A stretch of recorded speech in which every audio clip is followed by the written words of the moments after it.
Tenth class के इस video में हम आज छठे अध्याय की दूसरी प्रश्नावली से संबंधित दो महत्वपूर्ण प्रमेयों को हल करेंगे। पहली है हमारी थेल्स प्रमेय और दूसरी है थेल्स प्रमेय का विलोम। थेल्स प्रमेय को हम आधारभूत आनुपातिक प्रमेय यानी कि बेसिक प्रोपोर्शनल थ्योरम भी कहते हैं। पहले स्टेटमेंट समझ लेते हैं इसका। कह रहा है किसी त्रिभुज की एक भुजा के समांतर खींची गई रेखा उसकी अन्य दो भुजाओं को जिन दो बिंदुओं पर काटती है वे बिंदु उन भुजाओं को समान अनुपात में विभाजित करते हैं।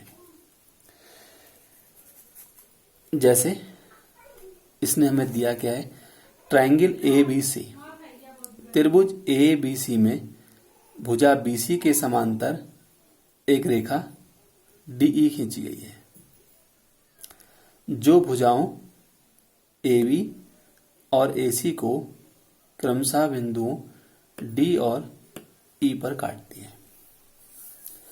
हमें सिद्ध करना है AD अपॉन DB बराबर AE अपॉन EC। एक बार दोबारा समझ लेते हैं कि हमसे क्या कहना चाह रहे हैं। कह रहा है किसी त्रिभुज ABC की एक भुजा के समांतर, मान लिया हमने BC के समांतर एक भुजा BC ली, BC के समांतर एक रेखा हमने DE खींची, यानी कि इसने हमें दिया हुआ है कि DE समांतर है BC के। और अन्य दो भुजाएं हमारी कौन सी बची, AC और AB को समान अनुपात में विभाजित करती है, यानी कि AD रेशियो DB बराबर AE अपॉन EC हमने प्रूफ करके लाना है। तो उसके लिए हमने कुछ कंस्ट्रक्शन की रचना की है। हमने रेखाखंड B को E से मिलाया और D को C से मिलाया और EF एक लंब खींचा हमने AB पर और DG एक लंब खींचा AC पर। उत्पत्ति, सबसे पहले हम एरिया ले लेते हैं। एरिया ऑफ ट्रायंगल ADE, हम जानते हैं त्रिभुज का क्षेत्रफल बराबर होता है 1/2 आधार गुणा ऊंचाई। अगर हम ADE का एरिया ले रहे हैं तो आधार हमने AD माना है तो इसकी ऊंचाई हो जाएगी EF। इसी प्रकार से हमने अब दोबारा से एरिया ऑफ ट्रायंगल लिया BED,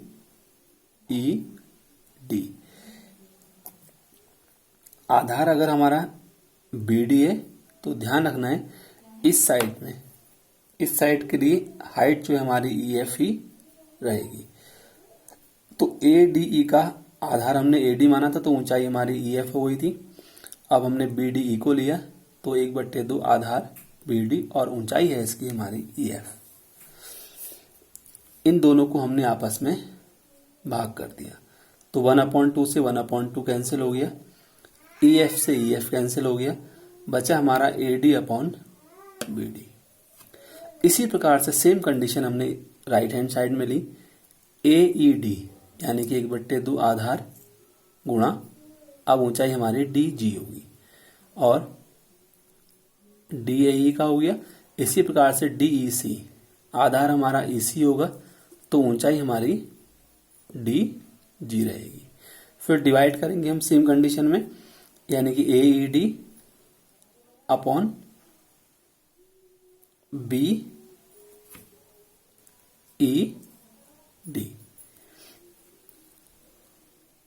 राइट हैंड साइड के लिए हमारा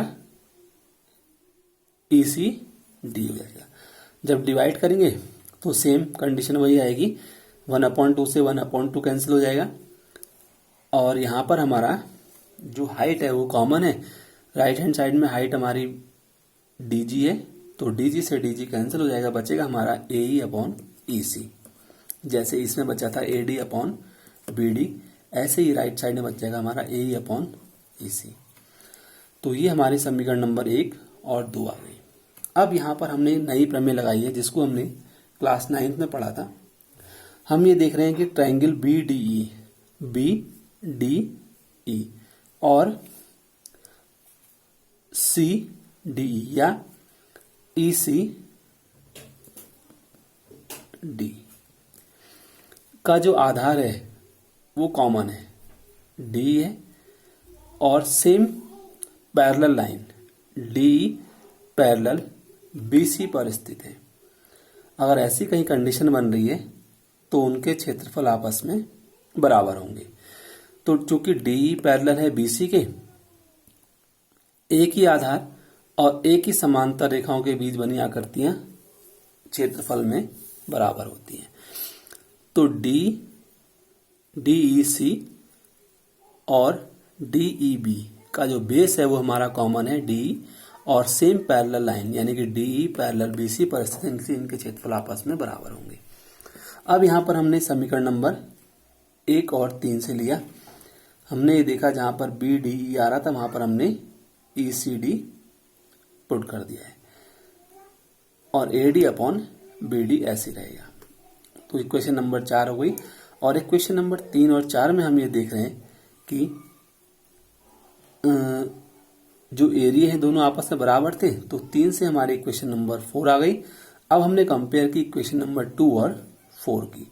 हम ये देख रहे हैं 2 और 4 में हमारे लेफ्ट हैंड साइड आपस में बराबर है, तो इनकी राइट हैंड साइड भी आपस में बराबर होगी। यही हमने प्रूफ करके लाना था कि अगर किसी त्रिभुज की एक भुजा के समांतर खींची गई रेखा उसकी अन्य दो भुजाओं को जिन दो बिंदुओं पर प्रतिच्छेद करती है या काटती है, वे बिंदु उन भुजाओं को समान अनुपात में विभाजित करते हैं। ठीक इसी का हमारे पास विलोम है, थेल्स प्रमेय का विलोम।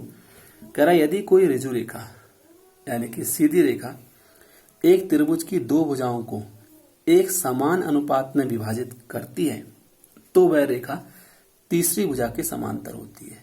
इस वाली थेल्स में हमें समांतर दिया था, हमने समान अनुपात में लाना था। अब लेकिन इसने हमें समान अनुपात दे दिया है और हमने पैरेलल लाइन से इसकी लानी है कि समान अनुपात तभी होगा जब रेखाएं हमारी समांतर होंगी। थेल्स प्रमेय में रेखाएं समांतर थी तो अनुपात हमारा बराबर होगा। ये कंडीशन एक दूसरे के अपोजिट है।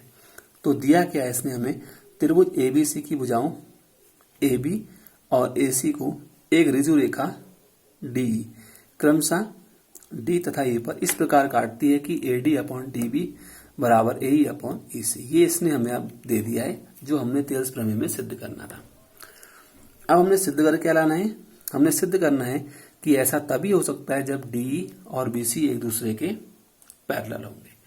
इसके लिए हमने रचना की है यहाँ पर, यदि DE BC के समांतर नहीं है तो हमने एक नई रेखा DE डैश पैरेलल BC खींची, DE डैश पैरेलल BC खींची, जो कि DE डैश पैरेलल है BC के।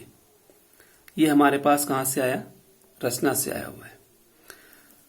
क्या है रचना से, AD अपॉन DB बराबर AE dash upon A dash C। Thales प्रमेय से हम ये जानते हैं कि इस कंडीशन को तो हमने रचना से लिखा, क्योंकि हमें अभी ये तो पता नहीं कि पैरेलल है, हमने प्रूफ करना है। हमने पैरेलल लाइन खींची तो ये रचना से आया हमारे पास, और रचना से अगर ये आया है तो रचना के आधार पर अगर ऐसा है तो क्या होगा, AD अपॉन DB बराबर AE dash upon E dash C Thales प्रमेय से।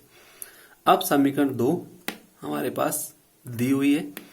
समीकरण 1 और 2 से हमने क्या लिया कि इनकी लेफ्ट हैंड साइड आपस में बराबर है तो इनकी RHS भी आपस में बराबर होगी। अब ये कंडीशन ये कब हो सकता है, ये तभी हो सकता है AE अपॉन EC बराबर AE dash upon E dash C, जबकि बिंदु E व E डैश कहां पर होंगे, हमारे एक ही स्थान पर होंगे यह तभी संभव हो सकता है। यानी कि बिंदु ई व ई डैश समपाती हैं, अलग अलग जगह पर ना होकर के एक ही स्थान पर है। अतः जब डी डैश पैरेलल है बीसी के, तब डी पैरेलल होगा बीसी के। ये हमारे पास प्रूफ होके आ गया कि अगर कोई ऋजु रेखा त्रिभुज की दो भुजाओं को समान अनुपात में विभाजित करती है तो वह रेखा तीसरी भुजा के समांतर होती है। तो इस तरीके से इस दोनों प्रमेयों का प्रयोग हमारी अगली प्रश्नावली 6.2 में होगा।